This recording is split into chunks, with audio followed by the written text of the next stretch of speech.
இந்த யுத்தத்திற்கான செலவுகளை அரபு நாடுகள் தான் கொடுக்க வேண்டும். அதாவது Saudi, Kuwait, Bahrain, UAE, Dubai இந்த நாடுகள் தான் கொடுக்க வேண்டும் என்பதை தெளிவாக இன்றைக்கு கரோலின் லீவிட் சொல்லி இருக்கக்கூடியதை நம்ம பார்க்க முடியும். நம்ம கொடுத்து அடியை வாங்கிட்டு இருக்கிறாங்க அரபு நாடு.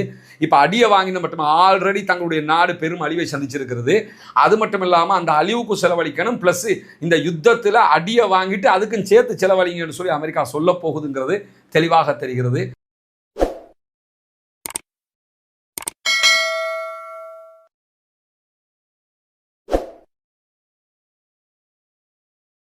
அஸ்ஸலாமு அலைக்கும் வரஹ்மத்துல்லாஹி வபரகாத்துஹு. அன்பிற்கினிய சகோதர சகோதரிகளே, நம் அனைவர் மீதும் ஏக இறைவனுடைய அமைதியும் கருணையும் உண்டாகட்டுமாக என்கிற உயரிய பிரார்த்தனைகளோடு தொடர்ச்சியாக 30 நாட்களை தாண்டி ஈரான் மீதான அமெரிக்க இஸ்ரேலிய படுபயங்கரமான தாக்குதல்கள் தொடர்ந்து கொண்டே இருக்கக்கூடிய தருணத்தில் ஈரானும் எந்த விதமான பின்னடிப்புகளும் இல்லாமல் தொடர் பதிலடி தாக்குதல்களை உச்சமாகவே வழங்கி கொண்டிருக்கிறது. இன்றைக்கும் ஈரானுடைய தாக்குதல்கள் மிக பயங்கரமாகவும் கடுமையாகவும் இருந்தது. நம்முடைய ரஸ்மினமயசி நியூஸ் என்கிற சேனலில் தனி வீடியோ ஒன்றாக இன்றைய தாக்குதல்கள் தொடர்பான விவரத்தையும் பதிவேற்றி இருக்கிறோம். பார்க்காத சகோதரர்கள் அதையும் கண்டிப்பாக பார்த்து கொள்ளுங்கள் என்கிற செய்திகளோடு இந்த வீடியோவில் ஒரு முக்கியமான விவகாரத்தை தான் நாம் தெரிந்து கொள்ள இருக்கிறோம். நமக்கெல்லாம் தெரியும், ஈரான் மீது அமெரிக்க இஸ்ரேல் நடத்தக்கூடிய இந்த தாக்குதல்களுக்கு நடுவில் இதற்கு முன்பதாக அமெரிக்க அதிபராக டொனால்ட் ட்ரம்ப் இருந்த நேரத்தில் அமெரிக்காவினுடைய தலையீட்டினால் அரபு நாடுகளையும் இஸ்ரேலையும் சுமூகப்படுத்துகிற ஆப்ரஹாம் ஒப்பந்தம் என்கிற ஒரு ஒப்பந்தத்தை கொண்டு வந்தார். அந்த ஒப்பந்தத்தினூடாக யுஏஇ, அதே போன்று பஹ்ரைன், மொரோக்கோ ஆகிய 3 நாடுகளை இந்த ஆப்ரஹாம் ஒப்பந்தத்துக்குள்ள கொண்டு வந்து இஸ்ரேலை தனி நாடாக அங்கீகாரம் கொடுக்க வைத்தார். பாலஸ்தீனத்தை தனி நாடாக அங்கீகரிப்பதற்கு அமெரிக்காவும் இஸ்ரேலும் தொடர்ந்து மறுத்து வருகிற நேரத்தில் இந்த அரபு கண்ட்ரிஸ் என்ன பண்ணாங்கன்னு சொல்லி சொன்னா, பாலஸ்தீனத்தை விட்டுட்டு இஸ்ரேலை தனி நாடாக அங்கீகரிக்கிற வேலையை பார்த்து இந்த சூழல்ல இந்த அங்கீகாரத்துக்கு எதிராக பல நாடுகளும் குரல் கொடுத்து கொண்டிருந்தன. பல மிடில் ஈஸ்ட் கண்ட்ரி அதை ஏற்றுக்கிறவும் இல்லை. இப்படியான நிலைகள் தாண்டி கொண்டிருக்கும் போதுதான் காசாவில் 2 ஆண்டு கால ஒரு யுத்தத்தை இஸ்ரேலிய ஆக்கிரமிப்பு இராணுவம் மேற்கொண்டது. 1 லட்சத்துக்கும் மேற்பட்ட அப்பாவிகளை கொன்று குவித்து முழு காசாவையுமே அவங்க அழிச்சாங்க. ஆனாலும் அவ்வளவு தாக்குதல்கள் நடத்தப்படும் போதும் அரபு நாடுகள் கண்டன அறிக்கைன்னு அறிக்கையை வெளியிட்டுக்கிட்டு இருந்தாங்களே தவிர எந்த ஒரு அரபு நாடுகளும் இஸ்ரேலோடு அதை தடுப்பதற்கான முயற்சிகளை செய்யவில்லை. உலகம் முழுவதும் நம்ம அத்தனை பேரும் ஜனநாயக ரீதியாக போராடினோம். இறைவனிடத்தில் மண்டாடி கெஞ்சி கேட்டு பிரார்த்தனைகளை செய்து கொண்டிருந்தோம். தொடர்ந்து இந்த மாதிரி அப்பாவிகளுக்கு எதிரான அநியாயங்களை இஸ்ரேல் செஞ்சுக்கிட்டே இருக்குது. இந்த இஸ்ரேலுடைய கொட்டத்தை யாரும் அடக்க மாட்டாங்களான்னு திரும்ப சாதாரண பொதுமக்கள் முதல் சர்வதேசத்தில் இருக்கக்கூடிய படித்த மாபெரும் மேதைகள் வரைக்கும் கேட்டுக்கொண்டிருக்கக்கூடிய சூழல்ல தான் தானே சென்று ஆப்பை எடுத்து சொருகிக்கிட்ட மாதிரி அமெரிக்காவும் இஸ்ரேலும் ஈரான் மேல ஒரு பயங்கரமான தாக்குதலை ஆரம்பித்தார்கள். ஈரானை ஒரு 3 நாள்ல முடிச்சு கட்டிடலாம், எல்லாம் முடிஞ்சு போயிடும், அத்தோட காலின்னு சொல்லிட்டு போனவங்களுக்கு 30 நாட்கள் தாண்டியும் ஈரானை வீழ்த்த முடியவில்லை. ஈரான் சிம்ம சொப்பனமான பதில்களை அமெரிக்காவினுடைய தளங்கள் மேலையும் இஸ்ரேல் மேலையும் நடத்தி கொண்டே இருக்கிறது. இரவுல இருந்து இந்த நிமிடம் வரைக்கும் கூட இஸ்ரேல் மேல படு பயங்கரமான அட்டாக்குகளை ஈரான் பண்ணிக்கொண்டே இருக்கிறாங்க. இந்த சூழல்ல சற்று நேரத்துக்கு முன்பதாக அமெரிக்காவினுடைய வெள்ளை மாளிகையினுடைய பேச்சாளர் கரோலின் லீவிட் வெளியிட்டிருக்கக்கூடிய ஒரு அறிவிப்பு என்பது கொஞ்ச நேரம் நம்மளை நின்று யோசிக்க வைக்கிறது. என்ன அறிவிப்பு அவங்க விடுத்திருக்கிறாங்கன்னா, எங்க ஊர்ல எல்லாம் ஒரு செய்தி சொல்லுவாங்க, ஏதாவது ஒரு தேவைக்கில்லாத வேலை செஞ்சா அந்த வேலையை பற்றி சொல்லும்போது சொல்லுவாங்க, இது பருப்பை கேட்டு சாப்பிட்ட கதையாக மாறிடுச்சு அப்படின்னு சொல்லுவாங்க. அதே மாதிரியான ஒரு நிலை இன்றைக்கு கரோலின் லீவிட்டினுடைய அறிக்கையை பார்க்கும்போது அரபு நாடுகளுக்கு ஏற்பட்டிருப்பதை நம்ம புரிய முடிகிறது. ஏன்னா அரபு நாடுகள் ஆல்ரெடி கம்ப கொடுத்து அடியை வாங்கிட்டு இருக்கிறாங்கிறது உங்களுக்கு எல்லாம் தெரியும். அமெரிக்கா எங்களை பாதுகாக்கும், அமெரிக்காவினுடைய இராணுவ பலம் உச்ச பலம், எனவே அமெரிக்காவினுடைய இராணுவ தளங்களை இங்கே அமைச்சுக்கிறங்க, நாங்கள் உங்களுக்கு தேவைக்கு ஏற்ற மாதிரி கப்பம் கட்டிக்கிட்டே இருப்போம், கோடிகளில் பில்லியன்களில் தந்துக்கிட்டே இருப்போம், எங்களுக்கு ஏதாவதுன்னா நீங்கள் தான் பாதுகாக்கணும்னு சொல்லி காசு கட்டிக்கிட்டே இருந்தாங்க.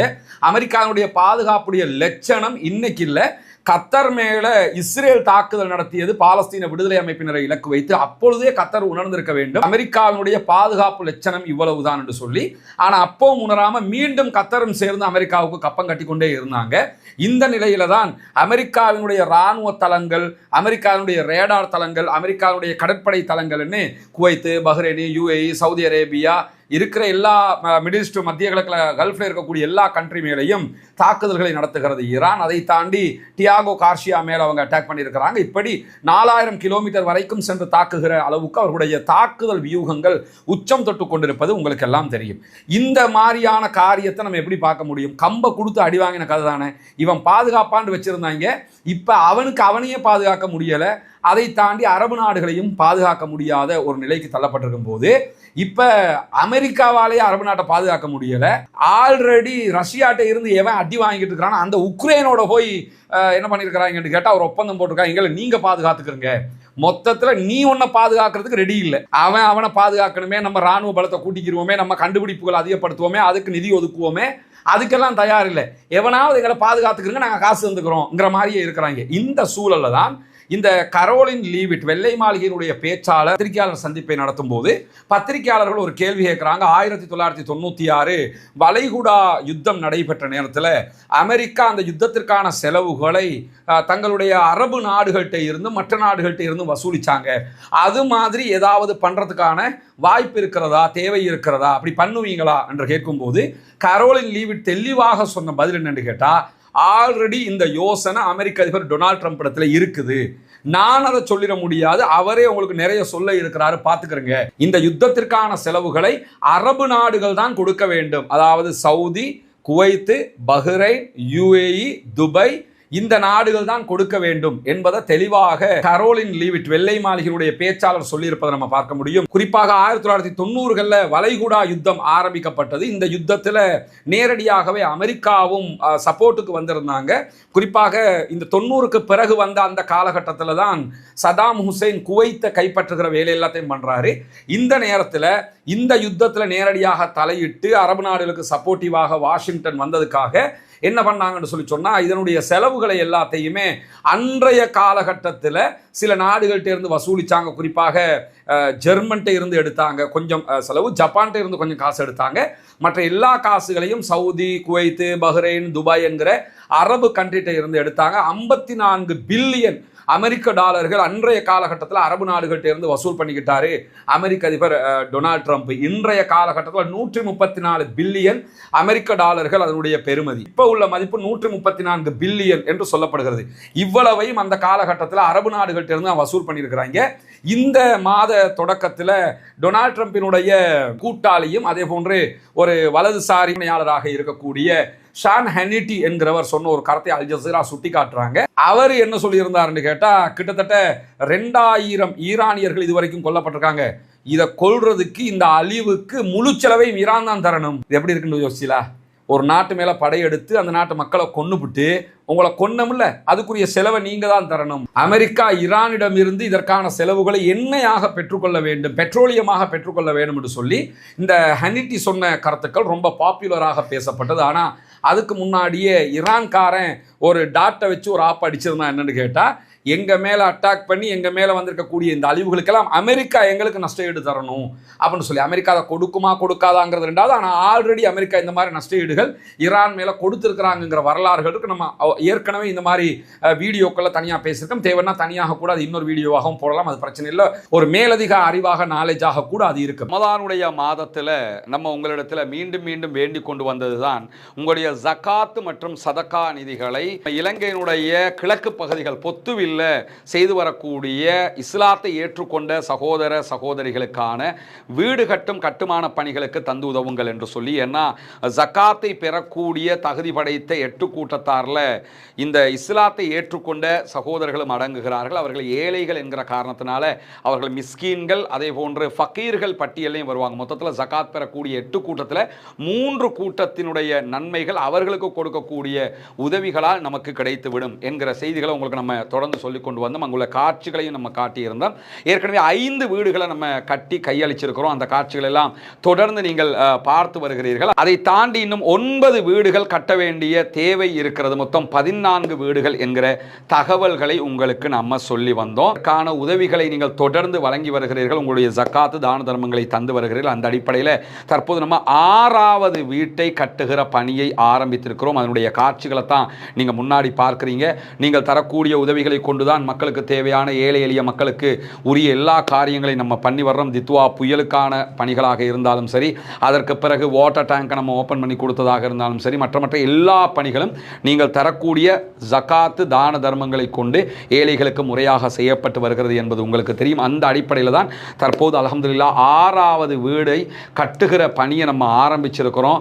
இந்த பணி தொடர்ந்து நடைபெற்று 14 வீடுகளும் மீதி இருக்கக்கூடிய 9 வீடுகளும் கட்டி முடிக்கப்பட வேண்டும் என்பதுதான் என்னுடைய பிரார்த்தனையும் நிச்சயமாக உங்களுடைய பிரார்த்தனையாகவும் இருக்கும்.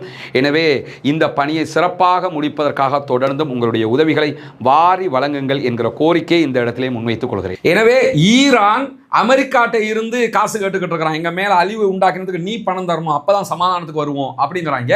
ஆனா அமெரிக்கா என்ன பண்ணுதுன்னு கேட்டா, நாங்க யுத்தம் பண்ணி இருக்கிறோம், அதனுடைய செலவு அரபு நாடு தரணும். யாருக்கான யுத்தம் இது? அமெரிக்காவுக்கான யுத்தமா அல்லது அரபு நாடுகளுக்கான யுத்தமா? யாருக்கான யுத்தம்? இஸ்ரேலுக்கான யுத்தம். இஸ்ரேலுக்காக அமெரிக்கா சண்டை பிடிச்சிக்கிட்டு இருக்கிறான். அப்ப அரபு நாடுகள்கிட்ட இருந்து அந்த காசை வசூல் பண்ண போறான்னா, அப்ப ஈரானை அழிப்பதற்கு நேரடியாக அரபு நாடுகள் இஸ்ரேலுக்கு பணம் கொடுக்கிறது என்றுதான் புரிய வேண்டும், கொடுத்தால். ஆனால் நாங்கள் அவங்கள்ட்ட தான் வசூல் பண்ணுவோம்ங்கிறத தெளிவாகவே அவர்களுடைய பேச்சாளர் சொல்லியிருக்கிறார். அதை தாண்டி அமெரிக்க அதிபர் இந்த நிலையில் தான் இருக்கிறாரு, அவர் சொல்லுவார், பொறுத்திருந்து பாருங்கன்னு சொல்லி அவங்க சொல்லக்கூடியதையும் இன்றைக்கு அல் ஜசீராவை மிக தெளிவாக ஆர்டிக்கலாக அதை வெளியிட்டிருப்பதையும் நீங்கள் பார்க்க முடியும். ஈரானுக்கு எதிரான அமெரிக்க இஸ்ரேலுடைய இந்த யுத்தம் ஆரம்பிக்கப்பட்டு முதல் 6வது நாளே அமெரிக்கா என்ன சொன்னாங்கன்னா 11.3 பில்லியன் அமெரிக்க டாலர்கள் இதற்கு செலவாகி இருக்குது அப்படின்னு சொன்னாங்க. அவ்வளவு பெருந்தொகை இதற்காக நாங்கள் செலவு பண்ணியிருக்கிறோம் அப்படின்னு சொல்லி அறிவிச்சிருந்தாங்க. அதுக்கப்புறம் ஒரு 12வது நாள் தாண்டும் போது, செகண்ட் வீக் ஆகும்போது 16.5 பில்லியன் டாலராக இந்த செலவு உயர்ந்திருக்கிறது என்று சொன்னாங்க. யுத்தம் தற்போது 31வது நாளை தாண்டி கொண்டிருக்கிறது. இந்த நிலையில இந்த செலவுகள் கிட்டத்தட்ட 30 பில்லியன் அமெரிக்க டாலர்களை தாண்டி இருக்கும் என்றுதான் நம்ம கணக்கிட முடியும். ஈரான் மீதான இந்த தாக்குதல்களுக்கு பணம் வேணும், அதே மாதிரி புதிய ஆயுதங்களை நாங்க செய்யணும், வெடிமருந்து கிடங்குகளை நிரப்பணும், எனவே அதுக்கெல்லாம் நிதி வேணும் என்று சொல்லி வெள்ளை மாளிகை காங்கிரஸ் இடத்துல கூடுதலாக 200 பில்லியன் அமெரிக்க டாலர்களை கேட்டிருக்கிறாங்க. அப்ப அவங்களோட கணிப்பு என்னன்னா, இந்த யுத்தத்துக்கு குறைஞ்சது 200 பில்லியன் அமெரிக்க டாலர்கள் செலவாகும். அப்ப இந்த 200 பில்லியனையும் யாரு கொடுக்கணும்னு கேட்டா இவங்க தான் கொடுக்கணும். இதை தாண்டி இந்த ஹொர்முஸை மூடி வச்சிருக்கிறதுனால உலக நாடு எல்லாத்துக்குமே கஷ்டம் நஷ்டமாக இருக்கு. அரபு நாடுகளுடைய பிசினஸ் மொத்தமாக மங்கி போய் இருக்கிறது. பொறுத்திருந்து பார்ப்போம் என்னவெல்லாம் நடக்கிறது என்பதை. பருப்பை கேட்டு சாப்பிட்டு இருக்கிறாங்க, கம்பை கொடுத்து அடியை வாங்கிட்டு இருக்கிறாங்க அரபு நாடு. இப்ப அடியை வாங்கின மட்டும் ஆல்ரெடி தங்களுடைய நாடு பெரும் அழிவை சந்திச்சிருக்கிறது. அது மட்டும் இல்லாம அந்த அழிவுக்கு செலவழிக்கணும், பிளஸ் இந்த யுத்தத்தில் அடியை வாங்கிட்டு அதுக்கும் சேர்த்து செலவழிங்கன்னு சொல்லி அமெரிக்கா சொல்ல போகுதுங்கிறது தெளிவாக தெரிகிறது. ஏமாறுகிறவர்கள் ஏமாறுகிற வரைக்கும் ஏமாற்றக்கூடியவன் ஏமாற்றிக் கொண்டே இருப்பான் என்று சொல்லுவாங்க. அதே மாதிரி ஏமாறுகிற தன்மையை தாண்டி அரபிகளை பொறுத்தவரையில எலும்பினா பசி, சாப்பிட்டா தூக்கம்ங்கிற மாதிரி இருக்கக்கூடியவங்க. எனவே அவங்களுக்கு காசை கொடுத்து எதையாவது பண்ணிக்கிறீங்களே, எவனாவது பாதுகாத்துக்கடா, எங்களுக்கு அதெல்லாம் முடியாதா, வேர்வை வடிஞ்சாலே எங்களுக்கு செத்து போயிடுவோம்டாங்கிற மாதிரி இருக்கிறதுனால தான் இந்த மாதிரியான நிலைகள் அவர்களுக்கு வந்திருக்கிறது என்பதையும் நம்ம புரிஞ்சுக்கிற முடியும். எனவே அரபு நாடுகள் காசெல்லாம் கொடுக்காது என்றெல்லாம் சொல்ல முடியாது. ஏற்கனவே கொடுத்த வரலாறுகளை தான் அல் ஜசீரா சுட்டி காட்டி இருக்கிறாங்க. திரும்பவும் கொடுப்பதற்கான வாய்ப்புகள் இருக்கிறது. பொறுத்திருந்து பார்ப்போம் என்னவெல்லாம் நடக்கிறது என்பதை. ஆக்கிரமிப்புகள் ஓய வேண்டும், ஆக்கிரமிப்பாளர்கள் ஓய வேண்டும் என்கிற பிரார்த்தனைகளோடு ஆக்கிரமிப்பாளர்களுக்கு எதிராக தொடர்ந்தும் ஜனநாயக ரீதியாக குரல் எழுப்புவோமாக. அல்ஹம்துலில்லாஹி ரப்பில் ஆலமீன்.